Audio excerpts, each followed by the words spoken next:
بسم اللہ الرحمن الرحیم۔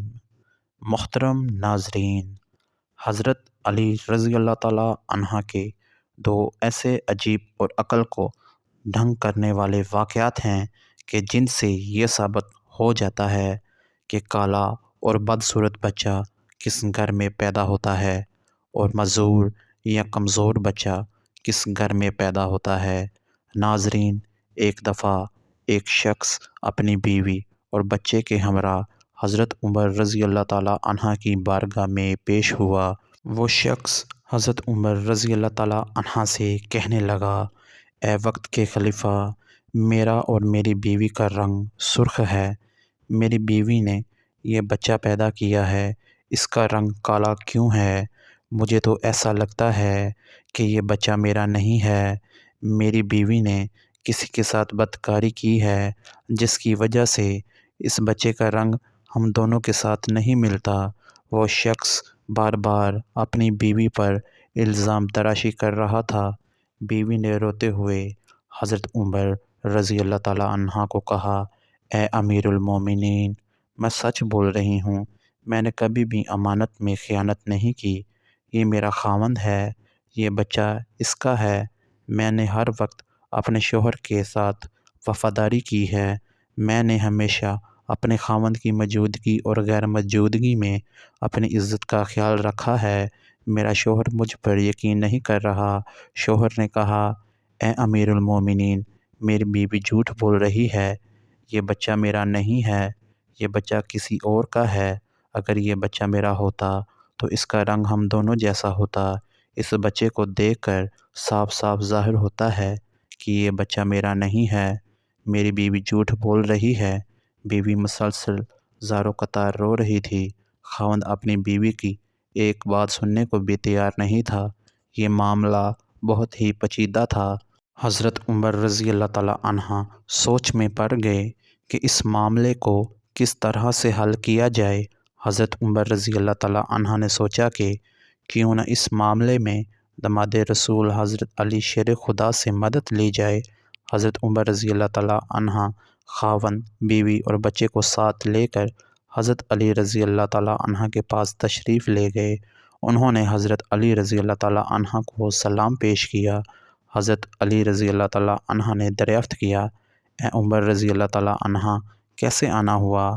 حضرت عمر رضی اللہ تعالیٰ عنہ نے فرمایا، اے علی رضی اللہ تعالیٰ عنہ، ہم یہ مسئلہ پوچھنے کے لیے آپ کے پاس تشریف لائے ہیں۔ حضرت علی رضی اللہ تعالیٰ عنہ نے خاوند سے کہا، اے بندے، میں جو کچھ بھی پوچھوں گا تم نے اس کا جواب سچ سچ بتانا ہے۔ اس شخص نے کہا، ٹھیک ہے، پوچھئے، کیا پوچھنا چاہتے ہیں؟ میں آپ کو سچ بات ہی بتاؤں گا۔ حضرت علی رضی اللہ تعالیٰ عنہ نے پوچھا، اے اللہ کے بندے، جب تیری بیوی حالت حیض میں تھی کیا تو نے اپنی بیوی کے ساتھ جماع کیا تھا؟ یہ سوال سن کر آدمی نے کچھ لمحے کے لیے خاموشی اختیار کی، پھر کہنے لگا، ہاں، یہ بات سچ ہے کہ میری بیوی حالت حیض میں تھی تو میں نے اپنی بیوی کے ساتھ جماع کیا تھا۔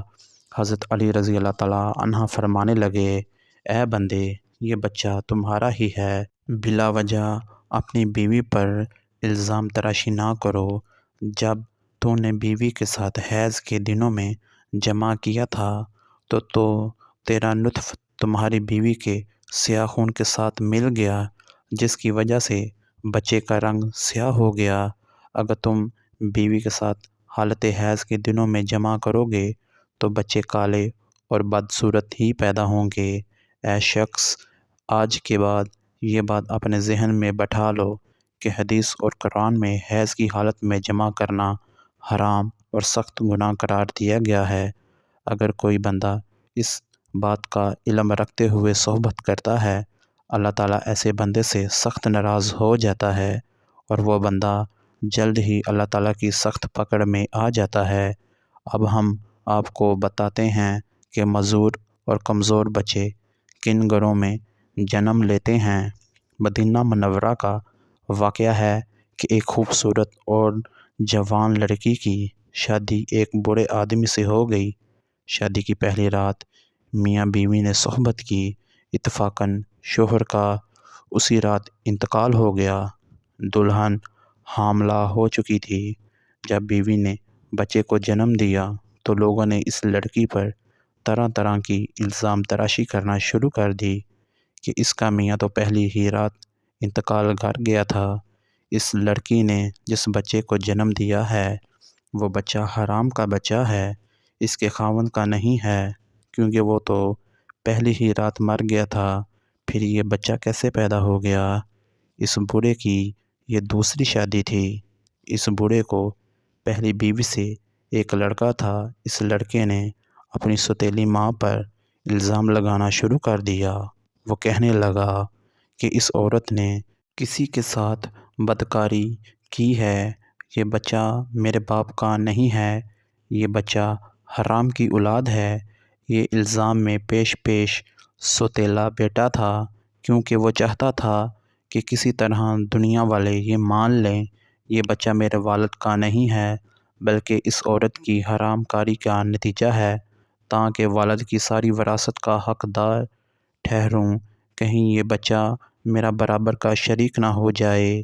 اس وجہ سے بوڑھے کے بڑے بیٹے نے اپنی سوتیلی ماں پر الزام تراشی کی کہ میرا باپ تو پہلی رات ہی مر گیا تھا، تو یہ بچہ کہاں سے آ گیا؟ دیکھتے ہی دیکھتے وہ بچہ 4 سال کا ہو گیا اور چلتا چلتا یہ معاملہ بھی قاضی کی بارگاہ میں چلا گیا۔ بوڑھے کے بڑے بیٹے نے قاضی سے کہا، اے قاضی محترم، میرا باپ تو شادی کی پہلی رات ہی مر گیا تھا، یہ بچہ میرے باپ کا نہیں ہے۔ اس عورت سے پوچھا جائے کہ یہ بچہ کس کا ہے، میں اس بچے کو اپنا بھائی ماننے کو تیار نہیں ہوں۔ سوتیلا بیٹا کچھ گواہوں کو اپنے ساتھ لے کر آیا تھا۔ گواہوں نے بھی یہی گواہی دی کہ اس کا باپ تو پہلی ہی رات مر گیا تھا، یہ بچہ اس کا بھائی نہیں ہے۔ یہ بات سن کر قاضی کو یقین ہو گیا کہ یہ بچہ عورت کی بد چلنی کا نتیجہ ہے۔ چنانچہ قاضی صاحب فیصلہ کرنے ہی والے تھے کہ حضرت علی رضی اللہ تعالیٰ عنہ عدالت میں تشریف فرما ہوئے۔ جب حضرت علی رضی اللہ تعالیٰ عنہ نے یہ سارا واقعہ سنا تو حضرت علی رضی اللہ تعالیٰ عنہ نے بڑے بیٹے سے سوال کیا، اے بچے، یہ دونوں میاں بیوی کتنا عرصہ اکٹھے رہے تھے، اور جس بچے کو تم اپنا بھائی ماننے کو تیار نہیں، وہ بچہ کہاں ہے؟ بڑے لڑکے نے جواب دیا، اے علی رضی اللہ تعالیٰ عنہ، ہمارے پاس نہیں ہے۔ حضرت علی رضی اللہ تعالیٰ عنہ نے کہا کہ تم کل اس بچے کو اپنے ہمراہ یہاں لانا، کل انشاءاللہ تمہارا فیصلہ ہو جائے گا۔ اگلے دن وہ لڑکا اپنے سوتیلے بھائی کو ساتھ لے کر آیا اور کہنے لگا، یا علی رضی اللہ تعالیٰ عنہ، یہی وہ بچہ ہے جس کو میں اپنا بھائی تسلیم نہیں کرتا۔ حضرت علی رضی اللہ تعالیٰ عنہ نے دیکھا کہ جس بچے پر الزام لگایا جا رہا ہے اس بچے کو بیٹھنے اور اٹھنے میں کافی دقت ہو رہی ہے۔ آپ رضی اللہ تعالیٰ عنہ نے فیصلہ یہ سنایا کہ یہ بچہ اسی برے شخص کا ہے، کیونکہ اس بچے میں کچھ کمزوریاں ہیں جس کو دیکھ کر یہ ظاہر ہوتا ہے کہ یہ برے باپ کا بچہ ہے۔ باقی سب بچوں کو کسی قسم کی دقت نہیں ہو رہی، وہ آسانی سے چلتے پھرتے اور کھیلتے ہوئے نظر آتے ہیں، ان میں کوئی کمزوری نہیں نظر آ رہی، کیونکہ وہ جوان باپ کی اولاد ہیں۔ اللہ پاک سب کو صحت مند اور خوبصورت اولاد سے نوازے، اور ہمارے جن ویورز کی ابھی تک اولاد نہیں ہوئی اللہ ان کو اولاد سے نوازے، آمین۔ ناظرین، کمنٹ باکس میں اللہ تعالیٰ کے 99 ناموں میں سے ایک نام ضرور ٹائپ کریں۔ شکریہ۔